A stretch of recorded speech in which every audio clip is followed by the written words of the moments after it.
In a world foreign to our own, at a time of religious strife, of kings and queens, when trumpets had no holes, one man goes on a mission to save the future. Get ready, 'cause this bassoonist is going to save the world and blow your mind.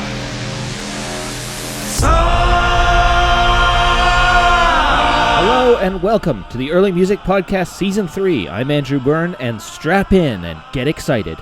Because, well, this show is far more educational than I'm trying to make it out to be.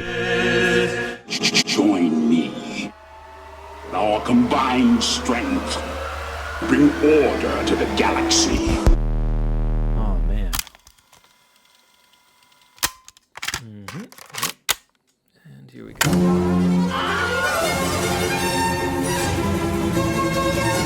This is the Early Music Podcast with your host, Andrew Byrne. Brought to you by REMA, the Early Music Network.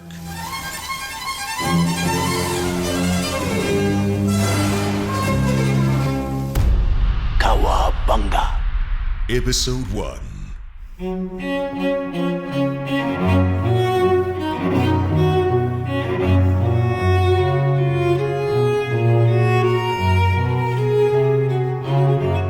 If you happen to listen to classical music today, chances are you also listen to early repertoires from time to time, and maybe more often than you'd think.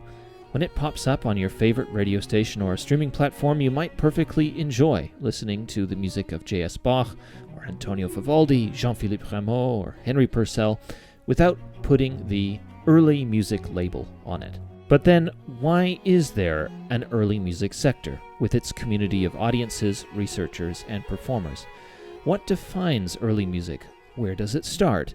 What is so special about this branch of music performance that encompasses a parallel universe of artists, festivals, concert halls, conservatoires, and record labels? And what do all these people see in early music that makes them so passionate about it? The repertoire we usually link with this branch consists of music from Europe beginning in the Middle Ages, continuing through the Renaissance and Baroque periods, all the way to the late Romantic period. But early music in itself is more than just the music of a certain time. We use the moniker early music to define a repertoire that is somehow distant from us, possibly because it's come out of fashion, or the scores were, well, temporarily lost, because the manner in which it is performed today is in part or entirely different from the way it was performed in the past, or because the occasion for which that music was used has become no longer relevant to our current culture. In short, music that needs to be investigated and or rediscovered before it is once again performed today. And in this sense, to be part of an earlier stage of our culture, or even, one could argue, a foreign culture altogether. Sometimes a piece has been forgotten for centuries.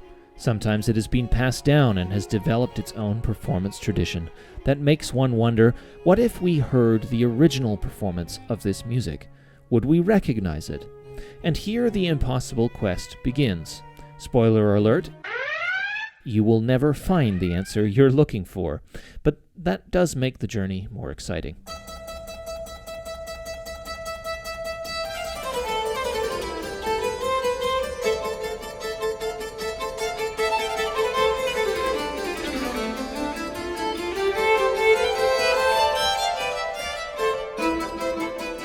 It has an almost mystical feeling for a performer and an audience to be able to get a glimpse of a long-forgotten world through a musical performance, just like we do sometimes through a painting or the visit of a building or an archaeological dig, except that music can be performed live before you by artists of the 21st century.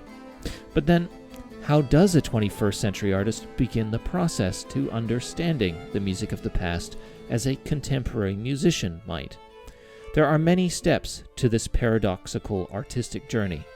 It involves research on the construction and performance of old musical instruments. It involves reading treatises about aesthetics or rhetoric. or studying printed or manuscript scores, and investigating the lives of composers and their patrons, tracing influences and travels throughout Europe. So, brought directly to your ears by REMA is a journey into the mind of today's performers, researchers, composers, and ensemble directors who devote themselves to this quixotic quest, who delve into this field in search of chimerical truths, to track down even the slightest clues, just to perform music as it was heard then. I got a bad feeling about this. What is it like to rediscover the music today from a composer born a millennia ago? What do you learn about a piece when you hear it performed today in a concert space it was first performed in? How can you try to rebuild a long-lost Renaissance instrument and not lose your sanity? And more than anything, what is so fascinating about this process that you would want today, in 2023, to dedicate your life to early music, capital E, capital M? Let's investigate.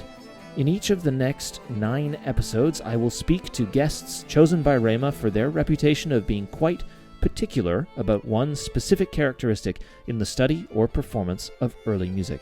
You might also learn a bit more about 9 composers from the medieval period to the 21st century, and if you are more of a visual person or would just like to go deeper down the early music rabbit hole, check the REMA podcast web pages for additional texts, images, videos, and music carefully chosen by the team to accompany each episode. The links are always in the show notes. In the next episode, I speak with international artist and conductor Francesco Corti and look at the toccatas of the early 17th century keyboardist and composer Girolamo Frescobaldi to show us the process early music artists go through to understand the parts of a musical work which were taken for granted by the composer and not necessarily written down.